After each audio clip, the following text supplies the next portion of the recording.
கிறிஸ்துவுக்குள் அன்பான தேவனுடைய பிள்ளைகளே, ஆண்டவராய் இயேசுவின் நாமத்தில் உங்கள் அன்போடு வாழ்த்தி வரவேற்கிறேன்.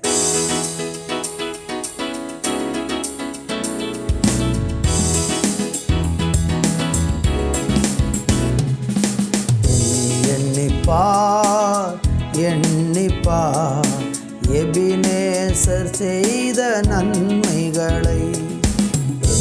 எண்ணிப்பார் எபினேசர் செய்த நன்மைகளை. நன்றி நன்றி நன்றி, கோடி கோடி நன்றி, பலிகள் செலுத்திடுவோ. நன்றி நன்றி நன்றி, கோடி கோடி நன்றி, பலிகள் செலுத்திடுவோ. எண்ணிப்பார் எபினேசர் செய்த நன்மைகளை. எண்ணிப்பார் எபினேசர் செய்த நன்மைகளை. தண்டிக்கப்பட்டார் நான் மன்னிப்படைய நீதிமானாக்கினாரே. தண்டிக்கப்பட்டார் நான் மன்னிப்படைய நீதிமானாக்கினாரே. நொறுக்கப்பட்டார் மீட்படைய நித்திய ஜீவன் தந்தார். நொறுக்கப்பட்டார் நாம் மீட்படைய நித்திய ஜீவன் தந்தார். நன்றி நன்றி நன்றி, கோடி கோடி நன்றி, பலிகள் செலுத்திடுவோ. நன்றி நன்றி நன்றி, கோடி கோடி நன்றி, பலிகள் செலுத்திடுவோ.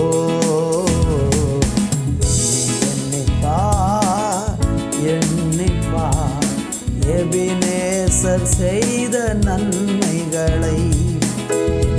எண்ணிப்பார்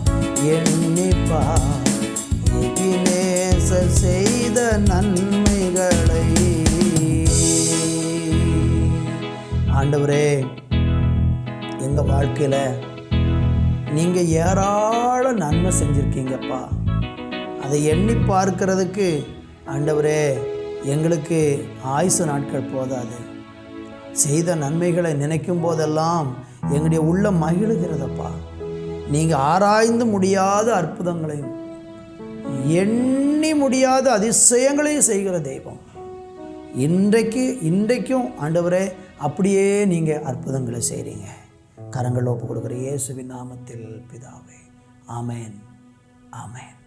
அன்பு தேவ பிள்ளைகளே, இந்த நாளை தியானிப்பதற்கு ஏசாயா தீர்க்க தரிசன புஸ்தகம் 53ஆம் அதிகாரம் 5வது வசனம். நம்முடைய மீறுதல் நிமித்தம் அவர் காயப்பட்டு, நம்முடைய அக்கிரமங்களின் நிமித்தம் அவர் நொறுக்கப்பட்டார்.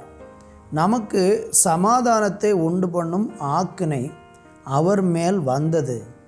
அவருடைய தழும்புகளால் குணமாகிறோம்.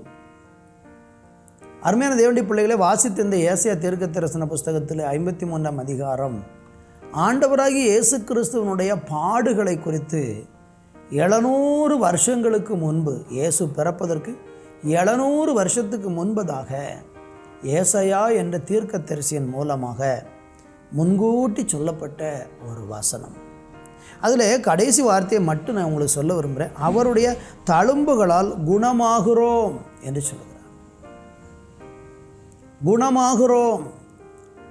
இந்த நிகழ்வு தொடர்ந்து நடைபெற்று கொண்டிருக்கிற ஒரு காரியமாக இருக்கிறது. இயேசு இந்த பூமியில் அவர் ஊழியத்திற்காக வந்தபோது சிலுவையில் மரித்து நம்முடைய பாவங்களுக்காக, நம்முடைய அக்கிரமங்களுக்காக அவர் காயப்பட்டு, நம்முடைய பாவங்களுடைய பாவத்துக்கு பிராயச்சித்தமாக தன்னுடைய ஜீவனை கொடுக்க அவர் வந்தபோது அநேக வியாதிஸ்தர்களை அவர் சொஸ்தமாக்கினார்.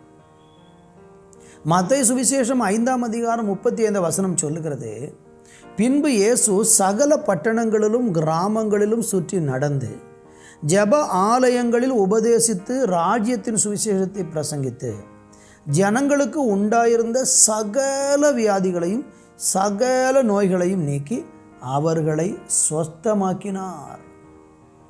இந்த வார்த்தையை கவனிங்க. சகல நோய்களையும் சகல வியாதியையும் நீக்கி சொஸ்தமாக்கினார். இன்றைக்கு எந்த வியாதியாக கூட இருக்கட்டும், மனுஷர்களால் முடியலை, டாக்டரால் முடியலை, உங்களை சோமாக்கு மருந்தே இல்லை, மரணம்தான், இந்த வியாதிக்கு இன்னும் மருந்தே கண்டுபிடிக்கலை, எங்களால் எந்த மருத்துவம் செய்ய முடியாது என்று கூட விதி எழுதினாலும் நீங்கள் விசுவாசித்தீங்கன்னா சகல நோய்களையும் சகல வியாதிகளையும் சுகமாக்க ஆண்டவர் வல்லவராக இருக்கிறார். இன்றைக்கி நீங்கள் அப்படி ஒரு சுகத்தை விரும்புகிறீங்களா? ஒருவேளை நீங்கள் நினைக்கலாம், இயேசு கிறிஸ்துவுடைய காலத்தில் தான் இந்த மாதிரிக்கு வியாதியெல்லாம் சுகமானது, இப்பொழுது அப்படியெல்லாம் நடக்குமா என்று நீங்கள் கேட்கலாம். அதான் நம்ம ஏசாயாவில் படித்தோம், அவருடைய தழும்புகளால் குணமாகிறோம். அந்த குணமாகிறோம் என்கிற வார்த்தை தொடர்ந்து நிகழ்ந்து கொண்டிருக்கிற ஒரு செயல். குணமாகிக்கொண்டே இருக்கிறோம். இன்றைக்கும் அது நடக்கிறது. இன்றைக்கும் ஆண்டவர் வியாதிகளை குணமாக்குகிறவராக இருக்கிறார். மத்தேயு 10:1 சொல்லப்பட்டிருக்கிறது, அப்பொழுது அவர் தம்முடைய 12 சீசர்களையும் தம்மிடத்தில் வரவழைத்து அசுத்த ஆவிகளை துரத்தவும் சகல வியாதிகளையும் சகல நோய்களை நீக்கவும் அவர்களுக்கு அதிகாரம் கொடுத்தார். அசுத்த ஆவிகளினால் வருகிற வியாதிகள், இயற்கையினால் வருகிற வியாதிகள், எதுவாய் கூட இருக்கட்டும், எப்படிப்பட்ட வியாதியானாலும் இயேசுவால் சொஸ்தமாக்க சுகமாக்க முடியும். அதற்கு தேவை என்ன? அவர் மேல் நமக்கு ஒரு விசுவாசம் இருக்கணும். என்னை குணமாக்க இயேசு வல்லவர் என்று நான் விசுவாசிக்கிறேன் என்று ஸ்தோத்திரம் நீங்கள் நம்பினீங்கன்னா, விசுவாசித்தீங்கன்னா, அந்த விசுவாசத்தின்படி உங்களுடைய எவ்வளோ பயங்கரமான வியாதியானாலும் அது உங்களை விட்டு நீங்கும், நீங்கள் சொஸ்தமாவீர்கள். அதற்கு கர்த்தரை இன்றைக்கு உங்களுடைய இருதயத்தில் ஏற்றுக்கொண்டு விசுவாசித்து பாருங்கள்.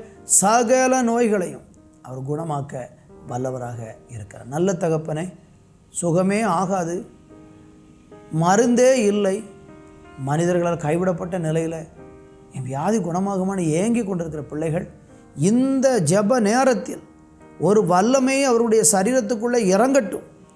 ஆண்டவர் பிள்ளைகளை தொடும். அந்த வியாதியின் கட்டுகள் முறிக்கப்படட்டும். பிசாசின் வல்லமைகள் கட்டவிழ்க்கப்படட்டும். இயேசுவின் நாமத்தில் ஒரு அற்புதத்தை உங்கள் பிள்ளைகளுக்கு செய்யுங்க. இயேசுவின் நாமத்தில் பிதாவே, ஆமென்.